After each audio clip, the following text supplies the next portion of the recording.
They tried to erase my family's legacy with a single eviction notice, but I owned the land under their clubhouse, and I was just getting started. The sun dipped low over Hearthstone, Texas, painting the sky in hues of amber and crimson, when Clara Vance's voice sliced through the calm like a blade. "You're being evicted, Daniel. The HOA has voted unanimously." She stood at the gate of my ranch in a pastel blue suit, pristine despite the dusty gravel beneath her feet, flanked by two smug board members, Greg and Laya. They held out a piece of paper like it was scripture. Notice of termination, 30 days to vacate. I had just stepped out to feed my chickens. My hands shook, not from fear, but from a fury burning deep in my bones. This wasn't just property. This land was my legacy. My father herded cattle here. My mother tended roses until her last breath. My kids took their first steps on this soil.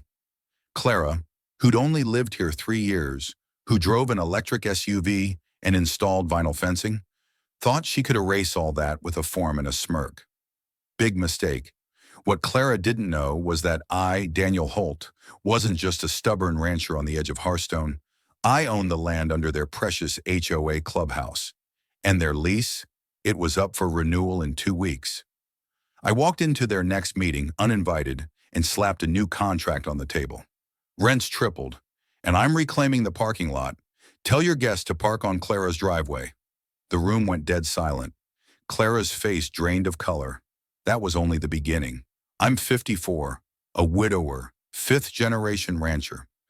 Hearthstone is the kind of town where folks still drop off cobbler just because it's Thursday. I didn't want to fight. I wanted peace. Chickens, sky, quiet. But Clara brought the fight to me. It started with her friendly visit. Clipboard in hand, perfume sharp as vinegar. "Your fence is rustic," she said. "You mean old?" I replied. "It doesn't fit HOA guidelines." "This ain't a suburb, lady. It's a ranch." Then came complaint letters about my roosters' dawn calls, hay smells near their pool, the way my truck rumbled in the morning. One neighbor even called my windmill visually disruptive. I ignored it, figuring they'd get bored. But Clara escalated, spray-painted lines across my wheat field for a walking trail, approved without my consent. That's when I went to the county office and found the gold mine. The HOA clubhouse sat on my land, leased by my grandfather. A 10-year renewable lease they never read closely. With the help of my lawyer Beatrice, sharp as a rattler, we crafted a new lease. Triple the rent, restricted parking, and a clause letting me take back the land if they missed a single payment. At the next HOA meeting, I dropped the bomb. Clara tried to shut me down. "This is for board members only," I smiled. "Then you'll want to read this real carefully." They were stunned. Mr. Amos, an old-timer from Lot 10, stood up and said, "About time someone put you in your place." That night I sipped sweet tea on my porch, thinking maybe, just maybe, I'd won. But Clara wasn't finished. 2 nights later I was woken by headlights. Workers hammered a sign into my entrance. "HOA property, no entry." I stormed out. "Who sent you?" "Clara Vance said this lot's for HOA expansion." They had no permit. I called Sheriff Caleb, an old buddy. He showed up, tore the sign out himself, and warned me. "She's filing zoning complaints, says your ranch breaks uniformity laws." "Let her try," I muttered. "She will," he said, and he was right. The next few days were hell. Citations on my barn, warnings on my door, a drone buzzing my goats. Rumors spread. Some neighbors backed me. Others treated me like the problem. But I had a plan. Beatrice and I dug deeper. We unearthed everything. Titles, boundary markers, easements. Then Clara made her boldest move yet. She showed up in her red SUV with Greg and a lawyer. "You're in violation of HOA Code 15.2. We're suing." They demanded I remove my goats, fences, even my tractor. But Beatrice found gold again.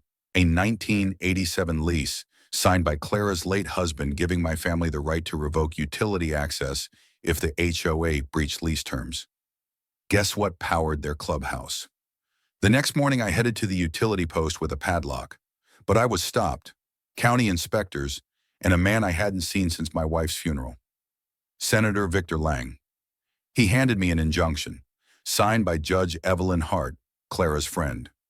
Your ranch is in the way of their development dream. Sell, Daniel. Take the money. I'm not selling my legacy. Then lose it. Homeowners Association fines piled up. Someone spray-painted hillbilly out on my barn. Reporters painted me as anti-progress. So I fought back, with the truth. I hosted a town BBQ, just ribs and hay bales. I stood up and said, the HOA doesn't protect us. They control us. If they take my ranch, your home is next. The crowd roared. Clara hit back with another eviction notice, this time claiming squatters' rights on my land. I fenced off the parking lot overnight. Barbed wire. Private property. She called in bulldozers. I had footage, texts, drone records. Sheriff Caleb shut it down. County marshals seized their trucks.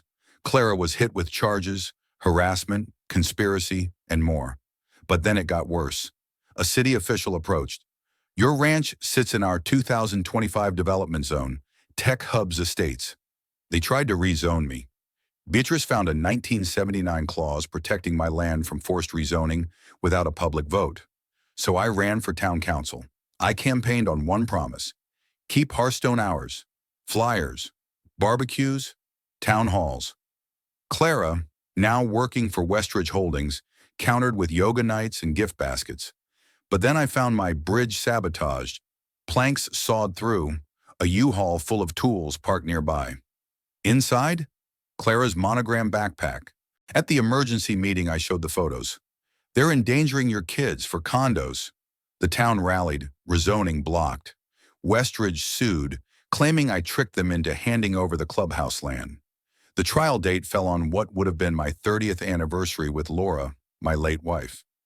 Beatrice found one last piece, a notarized letter from Clara's husband, affirming my land rights.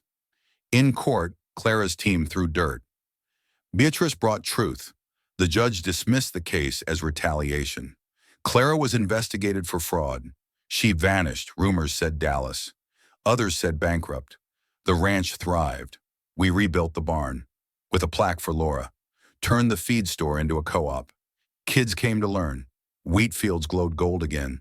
Silicon Valley suits offered me $2.5 million. I pointed to kids feeding goats. That's the price. You can't afford it. Westridge tried more flyers, false promises. But Hearthstone had spoken. My ranch was its heart.